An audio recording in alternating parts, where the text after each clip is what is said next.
Hey y'all, I'm Jerdy, and in this video, we're going to go over how to tank the Temple of Ahn'qiraj in Season of Discovery. Before we get started, I do apologize on the extreme delay of this video. It's about like 4 weeks too late, right? But I still want to get it out just for like myself and to provide anybody who's either entering tanking for AQ or still needs some help tanking AQ. I just had too many in-life responsibilities with finishing up teaching this semester, a brand new setup, we see in the living room now, not in my bedroom anymore, Christmas and New Year's, and getting this very new friend here. His name's Levi. Just made it hard to produce any sort of videos for y'all. But with that being said, let's get on with the video. And then one more thing, I'm going to be doing this video for groups that are running either 2 or 3 tanks, as it's achievable with either or. That way you have multiple options depending on what your raid team is like. Okay, so the pre-Skerem Trash, you'll have 3 padding eradicators and 2 sentinel 4-packs. The eradicators, there's not much to tank with these guys. If you just want to avoid pulling them with the sentinels, look for the sweet spot over their padding. With the sentinel 4-packs, what you really have to worry about are their abilities that they can have. When you kill one sentinel, the other 3 will get that ability as well. So the abilities you want to look out for the most are Thorns and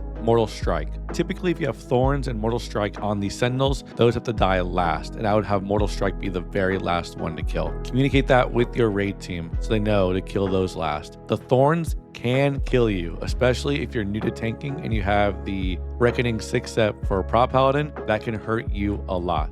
Also, make sure to tank these guys against the wall, as another ability they can have is Knockback. Let's now talk about the first boss, the Prophet Skeram. His abilities are an Earth Shock that will target a random player with nature damage, an Arcane Explosion, AoE arcane damage, his teleport and clone, and his mind control. For tanks, we really have to worry about the teleport, clone, and the mind control mechanic. You can pre-pop a greater nature and greater arcane potion before this fight to mitigate some initial damage in the beginning. I'm going to speak as if you're running 3 tanks here, but you can run just one with your 2 off tanks being a Feral Druid or a Fury Warrior with a shield on. So on pull, you're going to position the boss where he's at in the middle. At 75, 50, and 25% health, the boss will split into 3, 2 clones, and 1 being the real one. It will split into 3 spots always. The middle and to his left and right above those stairs in the middle platforms. In Classic, you would have tanks just chilling at those platforms waiting to taunt. I think now in Season of Discovery, that does your raid a disservice, as it's less damage on the boss, especially if your off tanks are just your DPS players. And if your off tanks are warriors and druids, they can just charge when the clones come out. You can also just leave a little early before those percent markers to get there without having to stay there and do no damage at all, essentially. The boss will also randomly teleport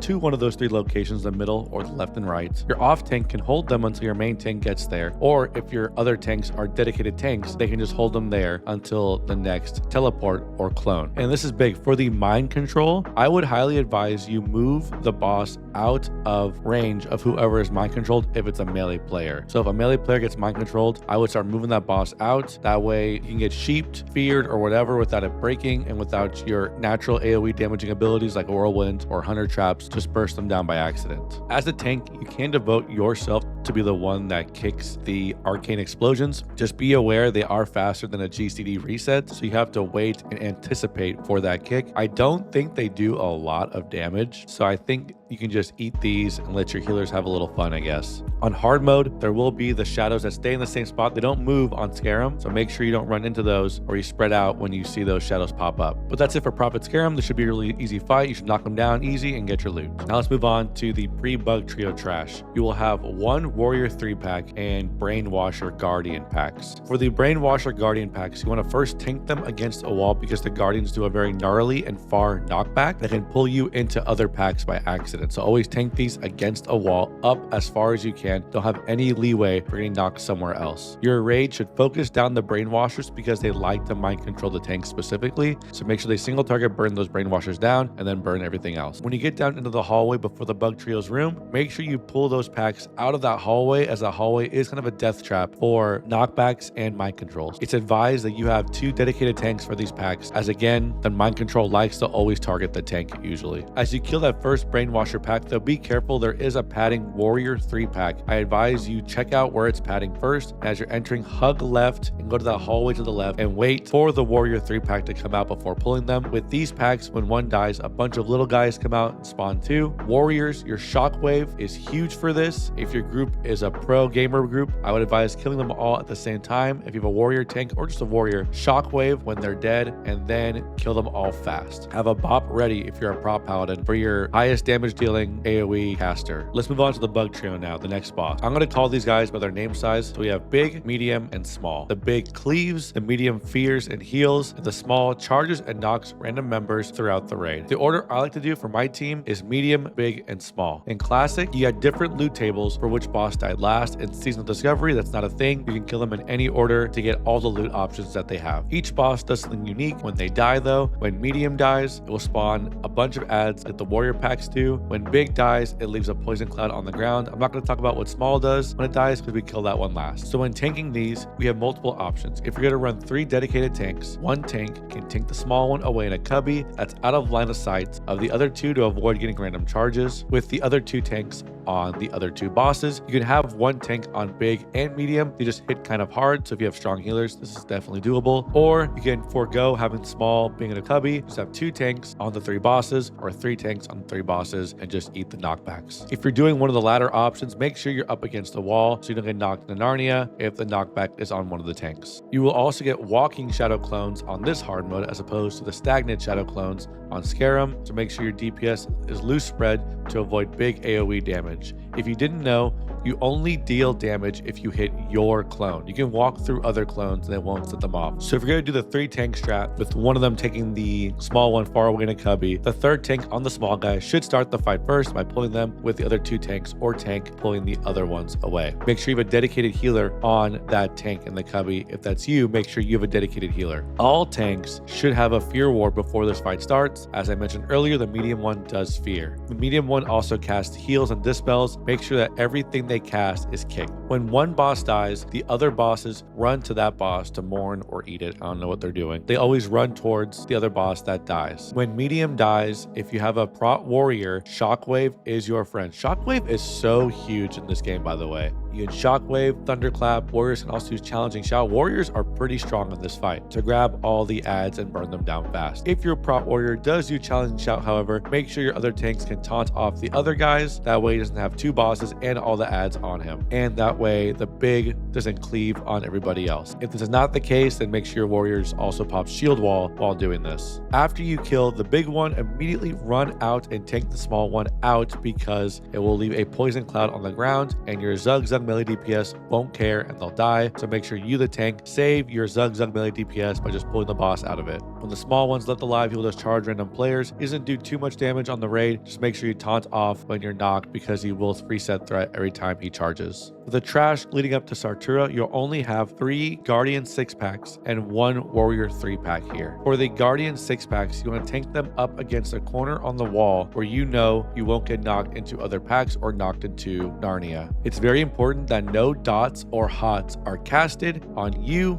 as you're pulling these, as threat will immediately go to them. It's not impossible to get threat back, it's just annoying. Make sure your DPS players wait to cast anything until you have threat on all the targets. After the first 6-pack dies, wait out for the padding 3-pack to pull them first. You don't want to pull them with the next Guardian 6-pack. You'll then have 2 more Guardian 6-packs that you can tank in these spots right here. Just a word of caution, if you do get knocked and somehow the Guardian gets stuck and evade and you're on hard mode, wait until it disappears. Don't stack up and try to kill it because you'll get the shadows and they'll just one-shot your raid. Good. Everybody get in range. It's not even targeting. Oh, no, it goes. Oh my god. All right, so let's talk about Battleguard Sartura now. For this fight, you run 2 to 3 tanks, but your 3rd tank doesn't need to be a dedicated tank, just a taunter. There's 2 ways you can do this. You can separate the ads and the boss at the start, or you can have them all grouped up. Either way, you want to first burn the ads, then Sartura. If you separate, have 1 to 2 tanks or 1 tank and a taunter on the boss with 1 tank on the ads. And you want to pull these ads up against the wall because they do a knockback and it's a far knockback. Be better than me, like you're seeing here, and tank the ads against the wall on pull. Similar to the Guardian packs, make sure you get threat on these guys and you're in position before everyone goes ham, or this will be a little rough at the start. The ads and Sartura are stunnable, so make sure you and your raid team have a stun rotation for all of the ads and the boss. The ads also have a frequent threat reset whenever they cast their AoE, so make sure you have taunts or strong threat abilities ready to get threat back. It makes your job as a tank a lot easier when your ranged DPS aren't in the middle of nowhere. Make sure your ranged DPS are close enough for you to run and get threat back fast. If you are the tank and the taunter on the boss at the start, make sure you are exchanging taunts during the boss's whirlwind phase. You don't want to taunt until the boss swaps to another target. Having target of target on will make this very, very easy, but do not instantly taunt once you see whirlwind. You have a couple seconds of downtime to wait until taunting. So like I mentioned just now, the boss's main ability is that Herod style whirlwind. She'll whirlwind and start picking random players throughout the raid to chase as she's doing this. With 3 dedicated taunters, including you the tank, you can actually keep Sartura in position the entire time of her whirlwind as she's casting it. And like I said earlier, only taunt when you see she has switched to a non-tank target. Have a taunt rotation set up with your tanks to make this very clean. Once she's done with her whirlwind, continue your stun rotation and just burn the boss down. The hard mode here on this fight is again just the shadow clones, so watch out with the whirlwind plus the shadow clone damage.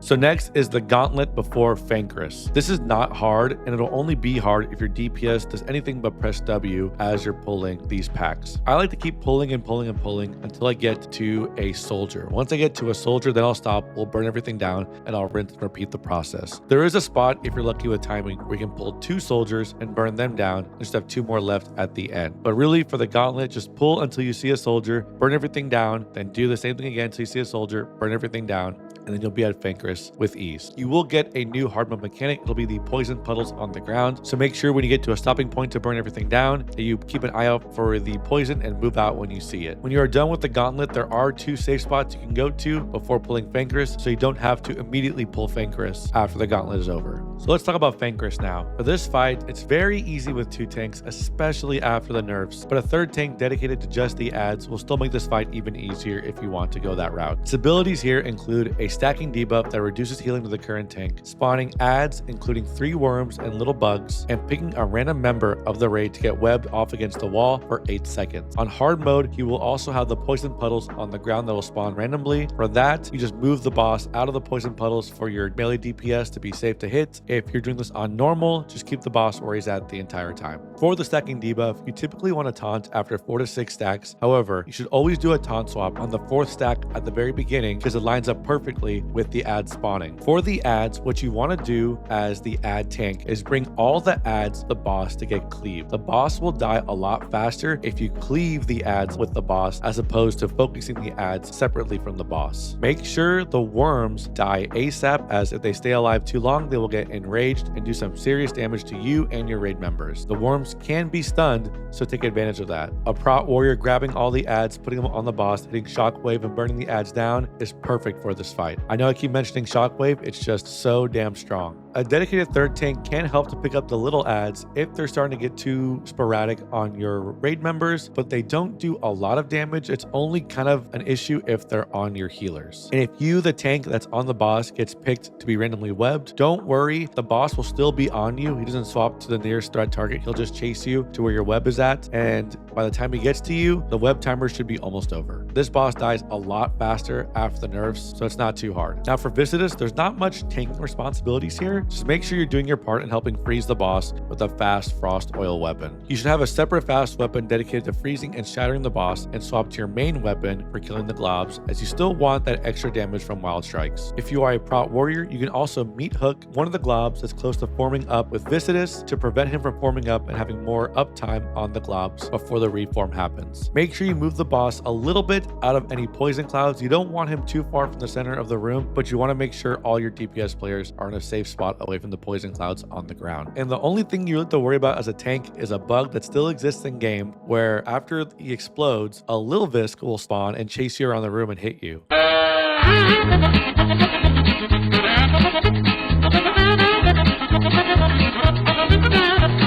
If this does happen, kite him away from the rest of the globs as your DPS burns them down. Alright, next, let's talk about the pre-Huhuran Trash. You'll see 3 duo packs of scorpions. For these guys, the hardest part about them is the initial pull, as they do some pretty strong burst damage in the beginning. Have a defensive or stone form if you're a dwarf ready on these pulls.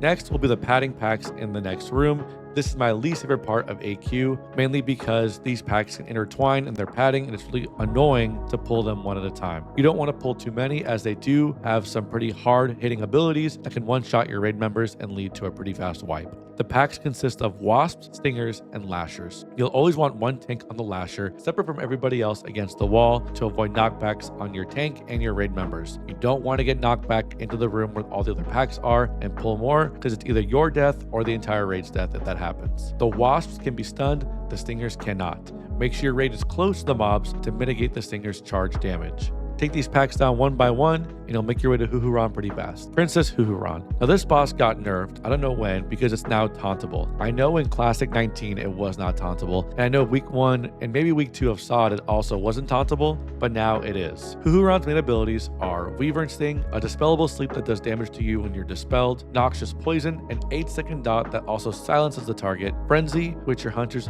need to trank shot, and Acid Spit for the tanks, a stacking dot that deals damage to the current tank. You can easily solo tank this, especially if your group pumps, but you can safely 2-tank this and taunt swap at 50%. Make sure you get dispelled ASAP if you are hit by a Wyvern Sting, and make sure your frenzies are tranked. At 35%, she will enrage, pumping out poison bolts and getting a massive attack speed buff. Have defensives ready from yourself and healers, as this does slap pretty hard. Nature resist trinkets such as Petrified Scarab and the Glowing Trinket from DFC can help mitigate a lot of this damage. You should re-pop a greater nature resist potion and then pop another greater nature resist potion at 35% during the enrage. As a paladin, the silence can be scary as it prevents you from getting your holy shield off, so make sure you're getting holy shield off as much as possible. If your second tank is not silenced while you are and you can't get holy shield off, they can also taunt off you to make sure you don't die. The hard mode here is just 10% reduced stats, nothing extra to dodge or deal with. Just pull the boss in the middle of the room and tank and spank this boss and don't die.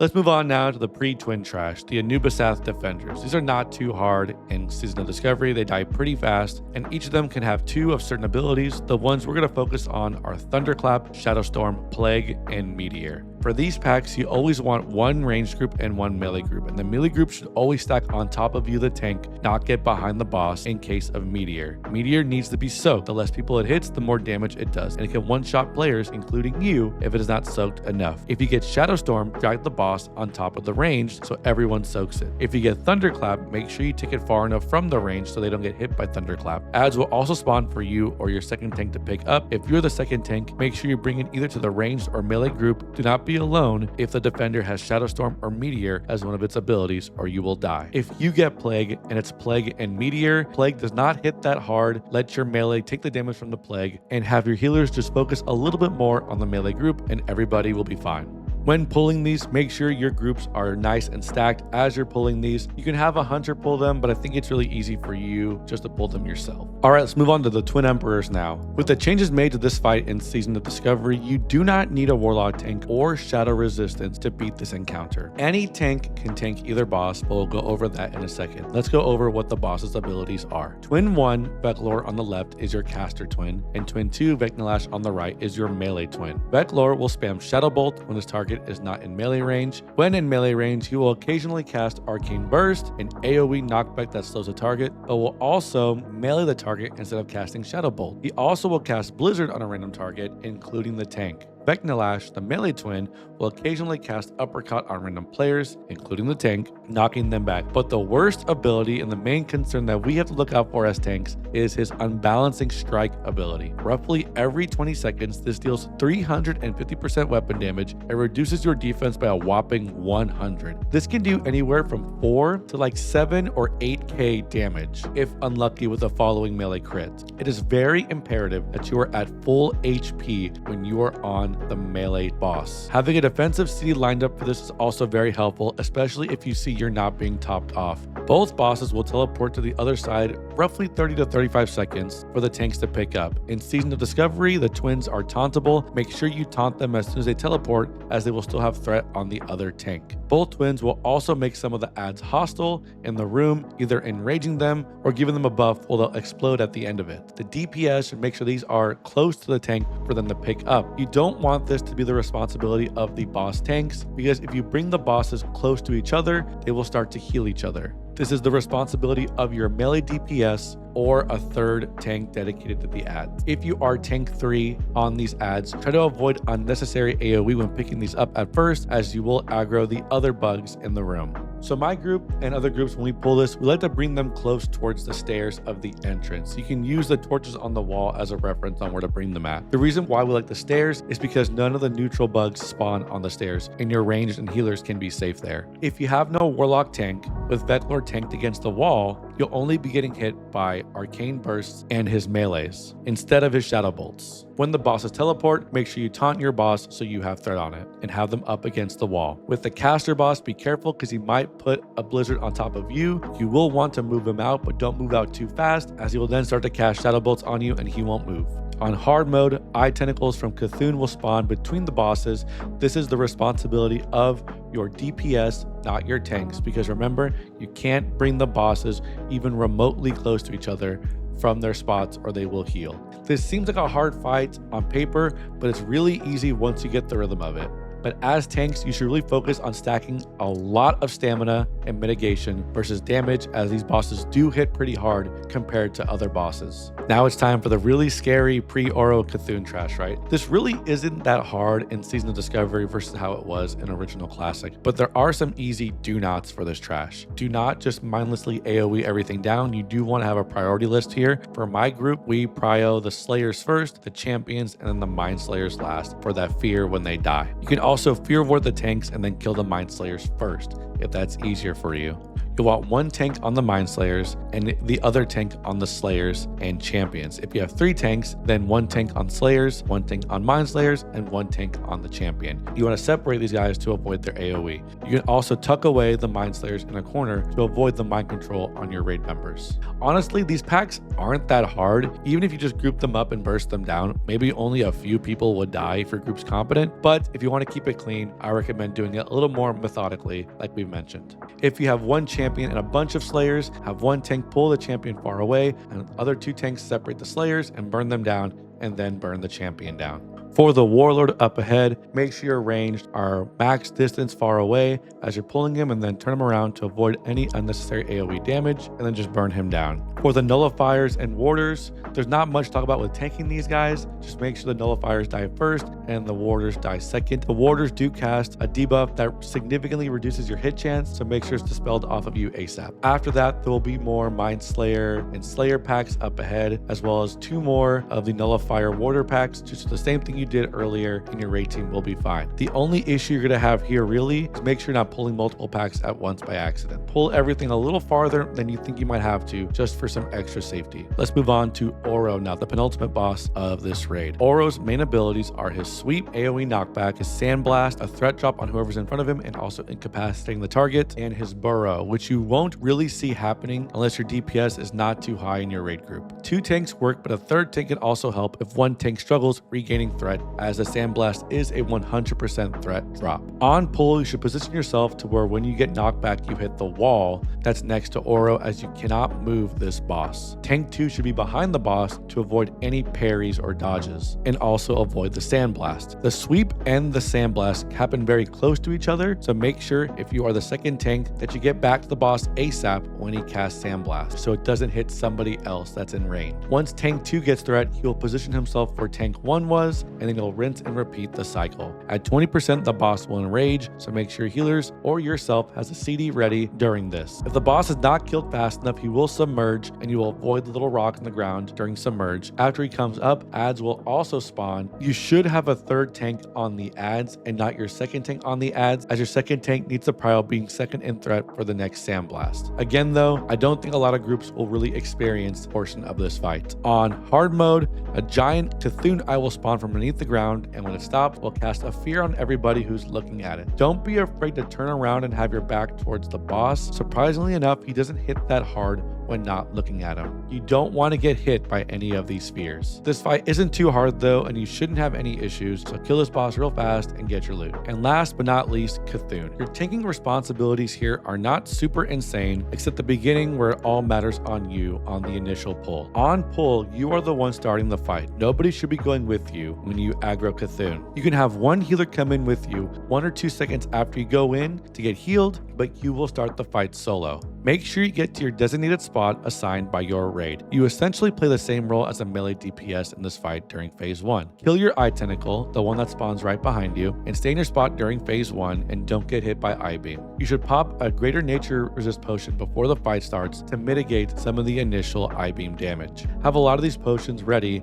and pop them on cooldown if you see that the potion has gone off. When phase 2 is about to start, to make your life easier, if you're running 2 tanks, your raid team should split up into 2 stacks on the left and right to bait out the giant claw tentacle spawning. Your main responsibility in phase 2 is tanking the giant claw tentacles. You can solo tank this, it just makes it a little hard if the claw tentacle spawns on the opposite side of the room because it will knock out and kill some of your players on that side if you don't get there fast enough. During phase 2, when there are no giant claw tentacles, your responsibility is the same as a melee DPS, kill the small eye tentacles, and do damage to the giant eye tentacles if they are on your side. If you get sent down to the stomach, I would highly suggest getting out of there ASAP, as you want to make sure that you're up if a giant claw spawns and you don't want to die down there because those giant claws do need you to tank them. But that's really your responsibilities only for that fight. It's not a hard tank fight. That's a fight that focuses on everybody on your team doing their job. And one more thing before I close this out, you probably noticed there are a lot of knockbacks in this raid. Right now, it is the holiday season in World of Warcraft and in real life, so you can pick up snowballs. Why is that important? Because you can make a macro, which I'll post in the description below, where you can snowball yourself to stop the knockback. So if you have time, gather up a bunch of snowballs to help mitigate the knockbacks that are in this raid. And that's it for me, you guys. Again, I apologize on the lateness of this video. Unfortunately, real life and the holiday season just comes first, but I hope you still find this video helpful. If you heard anything in this video you think might be incorrect, or you have a better take on how to do it, please leave it in the comments below. Leave a comment if this video helped you. As always, thanks for stopping by and saying hi. Follow me on twitch.tv/dirtyjd. Follow me on all my socials. I'll put a link to my link tree in the description below. And as always, I'll see y'all on the next video.